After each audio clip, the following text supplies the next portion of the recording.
Good morning, students. Of 10th standard, we are back again with history and political science. In that, we were dealing with the lesson called History of Indian Arts, fourth lesson. And we had finished the first part and we had gone to the second part of that. That is, we were dealing with the Western style of painting. And when Western style of painting, we are coming to the point called something called scriptural art. We had not finished. Yeah, so we shall see what is scriptural art, then the folk styles of scriptural art, classical styles of scriptural art, and then Indian iconography and all we shall see. So what is this sculptural art? Okay, sculptures are three-dimensional, such as images, statues, pots and objects with artistic embellishment. Okay, artistic embellishment means the drawing and all, no, the what you call cutting, carving and all. For creating sculptures, either rock or metal or clay is used. Which what are the things used? Rock, metal or clay is used. Rock sculptures are made by carving. Okay, rock is carved. Metal sculptures are made with the help of molds, metal sculptures, and clay sculptures are formed either directly with hands or by using molds. Rock is by carving, metals is made by molds, and clay also is made by both hands or by using molds. The entire temple of Kailasa at Verul is a unique monolithic sculpture carved out of single rock. Mono means one, single. Okay, single rock. The lion capital of the Ashokan pillar found at Sarnath is the national emblem of India. Three having the head, no, capital of Ashokan pillar found at Sarnath in the is the national emblem of India, having four heads. Lion having four heads. Okay. Folk styles of sculptural art. Folk styles of sculptural art. The sculptural art is also as ancient as the art of painting, dating back to Stone Ages. Carving tools out of stone can said to be the beginning of sculptural art. The custom of making clay images for rituals has been prevalent in India since Harappan times. It has continued till today in many regions like Bengal, Bihar, Gujarat, Rajasthan, etc. The Ganesha idols, masks of Gauri, bull figurines made for the festival of Bailpola, wooden memorials, virgals, memorial stones, the decorated clay storage bins, etc., are a few examples of the folk traditions of sculptural art. These are folk traditions of sculptural art. Classical styles of sculptural art. Classical. Okay, the Harappan seals, stone, and bronze statues tell us about the 5,000 years old or even older tradition of the Indian tradition of sculptural art. It is said that the tradition of carving out stone sculptures of larger size began in the Mauryan period with the Ashokan pillars. Okay, Ashokan pillar. The Stupa. The Sanchi Stupa was erected in Emperor Ashoka's time. However, the beautiful sculptural embellishments of the stupa are supposed to be later additions. The sculptures at Bharut are testimonies of the continuous development of sculptural art in India. Buddhism was spread far and wide in many countries outside India. The tradition of erecting Buddhist stupas began in those countries as well. The stupa at Bor- Borobudur Borobudur in Indonesia is the largest stupa in the world. It was built during the 8th and 9th century Christian era. It was declared as a World Heritage Site in 1991. Okay, you can see Borobudur Stupa, such a big stupa was created. Then comes the Indian iconography. Iconography means icon. Okay, Indian icon. No, we have different icons, sports icons. We have, then we have the movie icons. No, Bollywood icon and all. So there's an Indian iconography. The Gandhara school of art came into being in the second century before Christian era in Afghanistan and neighboring regions. It had Greek and Persian influence. The first to 3rd century CE, that is the Kushana period, saw the rise of Mathura school of art. The Mathura school laid the foundation of Indian iconography. Iconography is a branch of knowledge which includes everything about making of images of gods and goddesses. Okay.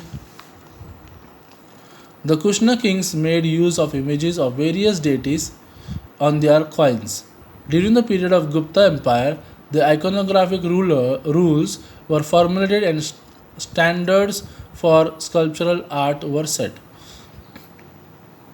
The art of making bronze images was developed under the patronage of Chola kings during 9th to 13th century. Bronze idols of gods and goddesses like Shiva, Parvati, Nataraj, Lakshmi, Vishnu, etc. were made in this period. Architecture and sculpture. There are a number of rock cut caves in India. The tradition of rock cut caves originated in India in the 3rd century BCE. Technically, the entire composition of a rock cut cave represents a union of architecture and sculptural art. Its entrances, interiors, with its carved columns and images, are excellent specimens of sculptural art. The paintings on the walls and ceilings have survived in some of the caves till today. The rock cut caves at Ajanta and Verul in Maharashtra were declared as World Heritage in 1983. You can see Ajanta caves, number 19 entrance. The temple architecture in India began to develop around 4th century CE. During the Gupta period, during the temples built at the beginning of the Gupta period had only the Sanctum Sanctorum, that is Garbhagriha, and a veranda with 4 columns. The temple architecture in India had reached its peak by the 8th century CE. This is easily testified by the magnificent composition of the Kailas temple of Verul. By the medieval period, various styles of temple architecture had developed in India. The styles of temple architecture are identified by the style of the tower, that is Shikara, the Nagara style of North India, and the Dravida style of South India are the 2 principal styles of Indian temple architecture. Which one? The Dravida style of South India and the Nagara style of North India. Okay, a blend of these 2 styles is known as Vesara style.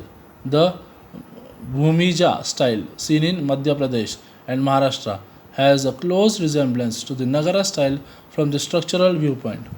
In the Bhumija style, series of miniature towers are arranged, which become smaller towards the top. Hence, the tower appears to be continuously rising from the base of the temple to the top. Dravida style, you can see Gopura. Okay, Nagara style, you can see it is going up, but it is becoming from down, it is going up. Okay, Gondeshwar temple at Sinnar, you can see this one. Okay, yeah. In the medieval period, under the patronage of Muslim sultanates, many styles of architecture such as Persian, Central Asian, Arabic, and pre-Islamic native Indian styles were blended together, creating the Islamic architecture of India.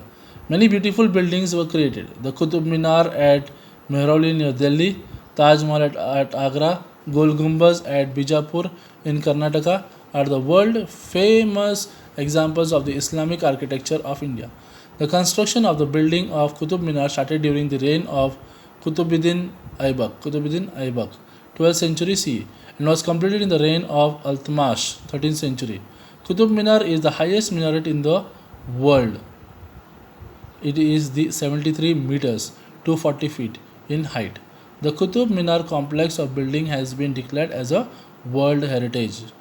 The Mughal Emperor Shah Jahan built Taj Mahal in the company of his queen Mumtaz Mahal. The Taj Mahal is looked upon as the paramount example of the beauty of Islamic architecture in India. This world famous building has been declared as World Heritage by UNESCO. The Gol Gumbaz at Bijapur in Karnataka was built in the 17th century CE. This grand building houses the burial of Muhammad Adil Shah of Bijapur inside the dome, after which the building is named. There is a round gallery. Even a slight whisper of a person standing in this gallery can be heard everywhere, and it and if somebody claps from here, its echo can be heard many times. Gol Gumbaz. During the British period, a new architecture style arose in India. It is known as Indo-Gothic architectural style. Buildings like churches, government offices, residences of top officials, railway stations were built in this style during the British period. The building of Chhatrapati Shivaji Maharaj Railway Terminus, Mumbai is the finest example of the Indo-Gothic architecture, and it is a World Heritage Site. So we finish that 4.2. Then we go for 4.3, that is Indian traditions of performing arts. We shall go in the next class, and then the 4.4. Thank you.